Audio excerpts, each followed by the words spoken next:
Selamat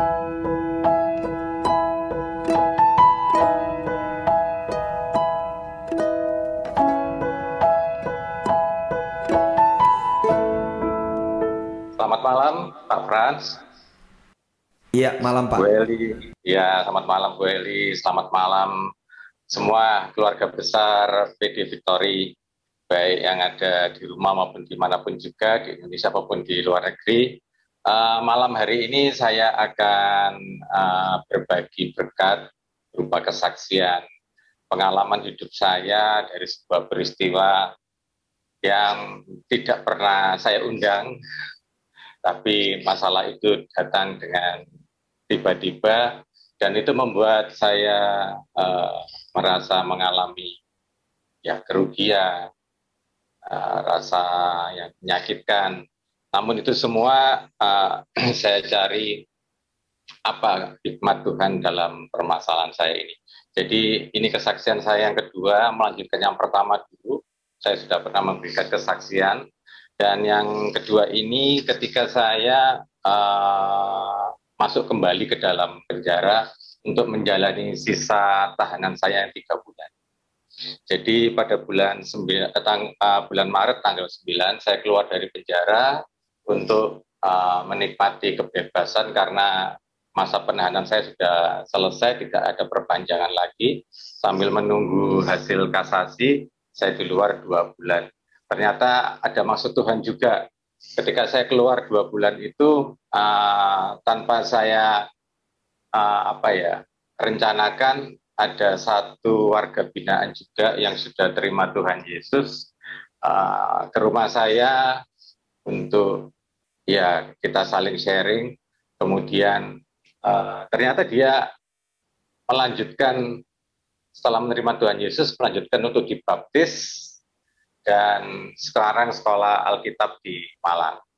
Jadi saya akhirnya mengerti, oh ada waktu 2 bulan bisa membuat mantan narapidana bisa terima Tuhan Yesus dan mengikut Tuhan sampai menjadi sekarang mahasiswa di sekolah Alkitab di Malang. Nah, kemudian tanggal 10 Mei saya masuk kembali. Nah, Mohon maaf disinilah Pak Fendi ya, mohon maaf. Mungkin jangan pakai headset, kelihatan ya kurang oh jelas ya tadi ya suaranya. Oke. ya, Udah jelas Pak Fran? Ya, ini lebih jelas. Ya. Ya.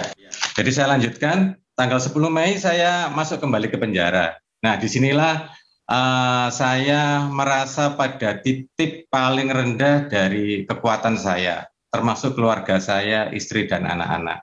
Karena mengingat saya masuk penjara yang pertama itu bersama dengan teman saya bisa bebas kembali bekerja sebagai seorang pegawai negeri. Namun saya berbeda nasib gitu ya.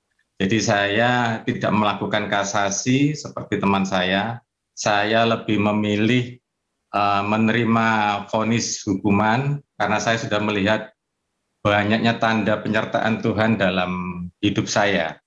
Sehingga saya dan keluarga memutuskan kita tidak melakukan perlawanan hukum, kita hanya bersandar kepada Tuhan 100%.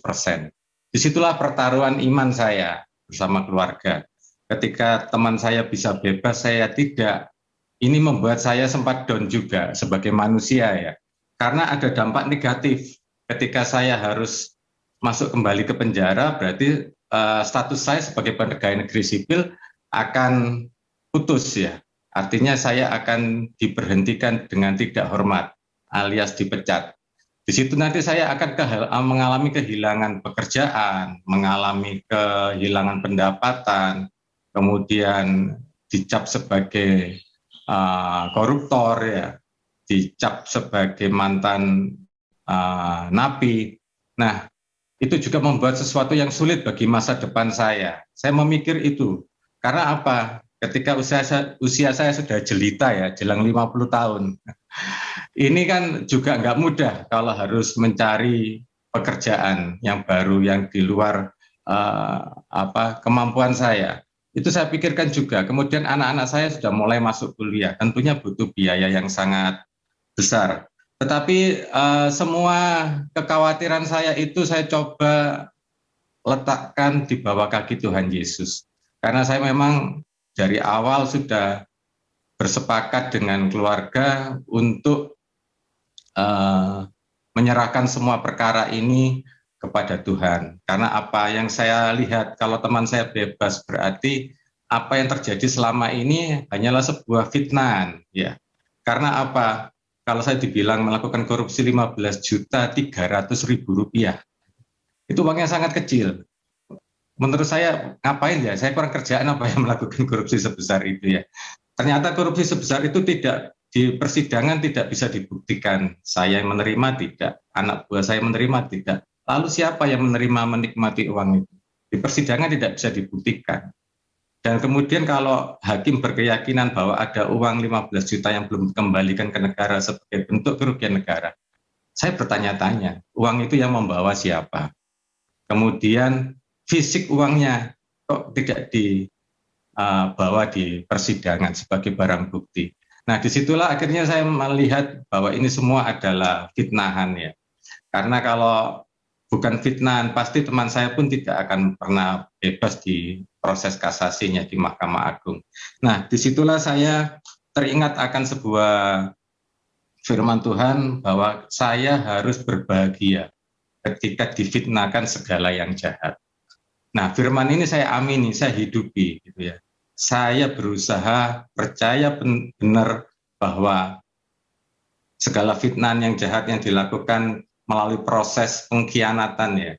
Karena saya juga merasa yang mengkhianati saya ini adalah teman-teman sekantor, setim kerja dengan saya, di mana sudah berjanji untuk tidak memberikan perhitungan kerugian negara, ternyata dibuatkan oleh mereka. Kemudian berjanji tidak menyerang saya di persidangan, ternyata di persidangan menyerang saya. Nah, disitulah saya merasa bersandar kepada manusia itu tidak ada gunanya. Hanya bersandar kepada Tuhan sajalah kita akan menerima kemenangan. Dan itu saya amini. Dan segala dampak negatif ketika saya masuk kembali ke dalam penjara itu membuat saya kembali berlutut di hadapan Tuhan. Keluarga juga, istri, anak-anak, orang tua, semuanya bersatu hati untuk memohon kemurahan hati Tuhan. Karena segala usaha manusia telah kita lakukan, tetapi kembali semuanya kepada kemurahan hati Tuhan. Dan disitulah Tuhan mendengar doa-doa kita. Diawali oleh istri saya terlebih dahulu. Istri saya ini waktu tidur tiba-tiba HP-nya berbunyi sebuah lagu ya, sebuah lagu Tuhan Tidak Tidur. Itu kalau nggak salah dari Ruth Sahanaya. Terus istri saya terbangun mendengarkan refren lagu itu. Kemudian ketika bangun mencoba mengambil HP-nya, dilihat di history YouTube, nggak ada. Jadi HP itu tiba-tiba bunyi, menyanyikan lagu itu. Tapi istri saya ingat refren lagunya. Kemudian dicari di YouTube, di history-nya nggak ada. Ini pertanda apa? Kemudian yang kedua, saya pun juga seperti itu di dalam penjara. Saya juga diberi tanda oleh Tuhan. Ya. Diberi tanda oleh Tuhan, diingatkan lagi kepada Yesaya 51 ayat 7 bahwa saya tidak boleh takut ketika diaibkan oleh manusia, ketika dinista oleh manusia, saya nggak boleh takut. Saya pegang janji itu dan saya diingatkan lagi di Roma 10 ayat 11, jika kita percaya kepada Tuhan, maka Tuhan tidak akan pernah mempermalukan kita. Itu saya pegang. Dan ternyata benar, apa yang saya imani, saya yakini itu benar-benar diwujud nyatakan oleh Tuhan. Memang sempat terjadi peperangan dalam pikiran saya, pikiran sebagai manusia, pikiran atau intimidasi dari iblis menyerang saya juga pada saat itu. Seolah-olah iblis itu mengatakan, percuma kamu berdoa berpuasa sampai 100 hari, ternyata tolong kamu. Nah, seperti itu, serangan-serangan yang membuat saya itu waktu itu merasa down. Tetapi saya ingat bahwa apa yang saya alami ini adalah proses di padang gurun. Saya ingat dengan Tuhan Yesus sebagai manusia ketika dibawa ke padang gurun, Tuhan berkata, untuk melawan iblis itu harus dengan firman Tuhan. Ada tertulis seperti itu. Saya berperang melawan iblis dengan firman Tuhan. Dan itu ternyata ada hasilnya. Jadi 20 hari setelah saya masuk di dalam penjara, kuasa Tuhan dinyatakan. Yang pertama ada 3 ya, saya ambil 3 poin aja, mujizat terbesar yang saya alami. Yang pertama adalah ketika uang saya hilang, dihilangkan ya, 50 juta rupiah gitu ya, oleh seseorang yang menawari saya untuk mencari seorang saksi ahli dalam persidangan. Kemudian uang itu diganti oleh siapa? Oleh musuh saya, oleh orang yang mengkhianati saya, oleh orang yang menjadi saksi yang memberatkan saya di persidangan. Saya nggak ngerti cara Tuhan. Mengapa Tuhan pakai musuh saya untuk mengembalikan uang saya yang hilang? Ternyata di situ ada pelajaran penting bahwa saya harus mau mengampuni orang yang telah menyakiti saya, yang telah menganiaya saya, yang telah menjebloskan saya ke dalam penjara. Itu sebuah ujian yang paling berat menurut saya, karena saya orangnya memang gampang nggak terima gitu ya, kalau bahasa Surabayaan. Kalau diperkatakan atau difitnah yang seperti itu, saya pasti akan melawan. Tetapi saya diajarkan oleh Tuhan untuk tidak membalas kejahatan dengan kejahatan. Justru saya diperintahkan untuk memberkati orang yang sudah memfitnah, orang yang sudah menganiaya saya, agar berkat Tuhan dicurahkan. Itu janji Tuhan benar. Saya merasakan ketika musuh saya itu menyerahkan uang 50 juta ke istri saya sampai takjub gitu loh. Tuhan itu bisa pakai musuh saya, orang yang menyakiti saya, untuk mengembalikan uang saya yang hilang. Itu yang pertama. Yang kedua, ketika saya harus membayar denda ke negara 50 juta, itu Tuhan memerintahkan seseorang yang tidak saya kenal, tapi saya tahu. Beliau salah seorang direktur utama di BUMN di Surabaya, itu yang membayar uang denda ke negara sebesar 50 juta. Jadi istri saya waktu itu dipanggil ke kantornya, kemudian diberikan uang tersebut, tapi istri saya bingung ya, karena ini uang 50 juta besar gitu loh. Ini mengembalikannya bagaimana? Selalu Pak Direktur tadi menyampaikan, kalau kamu bisa mengembalikan, kembalikan, kalau enggak ya sudah, enggak usah gitu ya. Karena saya pernah mengalami peristiwa seperti yang dialami oleh suamimu pada saat beliau seusia saya mengalami peristiwa itu, dan dia berjanji nanti kalau ada orang yang mengalami peristiwa yang sama dengan beliau, dia akan bantu orang tersebut. Nah, di situ saya merasakan Tuhan bisa menolong, bisa memberikan terobosan ketika tidak ada jalan ya, karena semua tabungan saya sudah habis ya. Jadi saya juga bingung, bayar 50 juta ini pakai uang apa? Ternyata Tuhan buka jalan, Tuhan bisa membuat terobosan ya. Ketika semua jalan itu buntu, ketika semua kekuatan finansial saya itu habis, Tuhan bisa buka jalan melalui orang yang tidak saya kenal. Tuhan bisa tolong pakai orang tersebut. Jadi ada pesan Tuhan bahwa selama kita hidup, kita harus menabur kebaikan kepada semua orang, hidup berdamai dengan semua orang, karena Tuhan bisa pakai siapapun untuk menolong kita. Nah, yang ketiga adalah Tuhan sendiri yang bekerja menolong saya. Ini luar biasa. Jadi ketika saya diputus dari PNS, saya kehilangan gaji, saya kehilangan pendapatan bulanan. Saya memikir, ini bagaimana ini kehidupan ke depan ini bagaimana, gitu ya. Betapa beratnya gitu ya. Tetapi Tuhan menolong saya dengan caranya yang ajaib, gitu ya. Tuhan kalau sudah berjanji pasti Tuhan tepati, gitu ya. Jadi Tuhan mengangkat saya ketika saya dan keluarga sudah jatuh, tidak dibiarkan jatuh tergeletak, tapi Tuhan kembali mengangkat, menopang saya dan keluarga. Caranya bagaimana? Gaji saya yang hilang, yang diputus itu dipindahkan oleh Tuhan ke gaji istri saya. Dengan cara Tuhan mempromosikan istri saya pindah tugas ke Jakarta, mengikuti investor di industri gula yang berpusat di Singapura. Jadi ada kenaikan gaji sebesar gaji saya yang hilang tersebut. Ini luar biasa. Saya rasa raja atau presiden manapun tidak mau ini melakukan ini, tidak mampu melakukan ini. Tapi Tuhan kita, Raja kita, Tuhan Yesus ini sanggup melakukan itu. Ini terobosan yang luar biasa. Dan saya sampai wih, Tuhan, ini keren banget gitu. Ini terobosan. Tuhan Yesus itu masternya bikin terobosan menurut saya. Dan itu saya amini bersama keluarga. Saya merasa jumlahnya tepat, Pak Frans. Ya. Jumlahnya itu tepat, sama persis. Dan waktunya juga tepat gitu loh. Jadi saya diputus itu tanggal 1 Juni. Istri saya dipindah tugaskan 30 Mei. Jadi nggak ada yang terlambat. Wih, Tuhan itu luar biasa menurut saya gitu loh. Jadi akhirnya saya berkata bahwa segala perkara dapat kutanggung di dalam Dia memberi kekuatan. Bahwa Tuhan itu turut bekerja dalam segala sesuatu untuk mendatangkan kebaikan bagi semua orang yang mengasihi Dia. Itu dibuktikan Tuhan dalam hidup saya.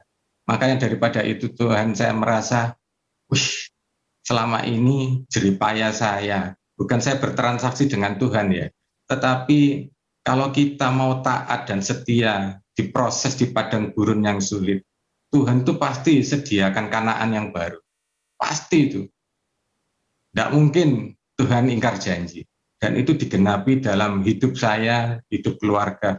Bahkan mujizat bukan hanya diterima oleh saya saja, tetapi juga oleh istri dan anak-anak saya.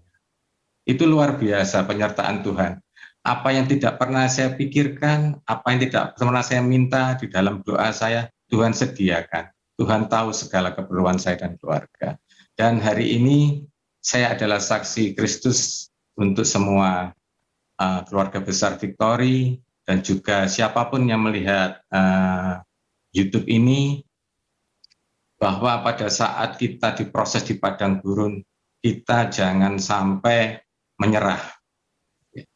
Karena orang yang diproses di padang gurun adalah orang-orang yang spesial, orang-orang elit, ya, seperti yang ada di Alkitab. Musa dibawa di padang gurun, Yosua dibawa di padang gurun, Tuhan Yesus sendiri pun dibawa di padang gurun. Tetapi yang bisa melewati badai padang gurun akan dibuat indah pada waktunya oleh Tuhan. Itulah yang bisa saya sampaikan pada malam hari ini. Dan saya juga dapat bonus, Pak Frans, bahwa di akhir waktu saya bebas kemarin, ada seseorang yang terima Tuhan Yesus juga. Karena mendengar kesaksian saya ini, dia terima Tuhan Yesus. Tinggal nanti dia keluar, tinggal baptisnya aja. Itu saya merasakan berkat Tuhan lewat Bu Eli ya. Karena saya masuk, kedua itu yang saya pegang ini, bukunya Bu Eli ini. Satu buku ini dibawa oleh hamba Tuhan dari Yayasan Pondok Kasih Surabaya, diberikan ke saya. Beliau menyampaikan, Fen, teko ibumu. Ibu saya siapa? Ternyata Bu Eli. Nah, luar biasa. Jadi buku ini saya pegang selama 3 bulan, saya baca bolak-balik dan saya temukan hikmat di situ, rema di situ, luar biasa. Semoga kesaksian tahu Victory itu dari buku itu ya Pak ya? Tahu Victory itu dari buku itu? Saya tahu Victory, tahu Bu El itu dari buku ini. Dan kebetulan pernah sekali atau 2 kali ya, saya ikut ibadah online gabungan dengan Lapas Medaeng ya. Di situ Bu Eli ada. Ya. Itu mungkin Pak Fran yang bisa saya bagikan buat semua keluarga besar PD Victory dan siapapun yang melihat YouTube ini, agar ini semua yang saya alami menjadi kekuatan bagi siapapun yang juga mengalami badai di padang gurun saat ini. Tidak ada yang mustahil bagi Tuhan, tetap percaya, pegang teguh kepada janji Tuhan. Tuhan memberkati kita semua. Amin. Amin. Terima kasih Pak Fendi yang sudah jadi berkat buat kita. Tepuk tangan dulu buat kemuliaan nama Tuhan. Wow, luar biasa ya.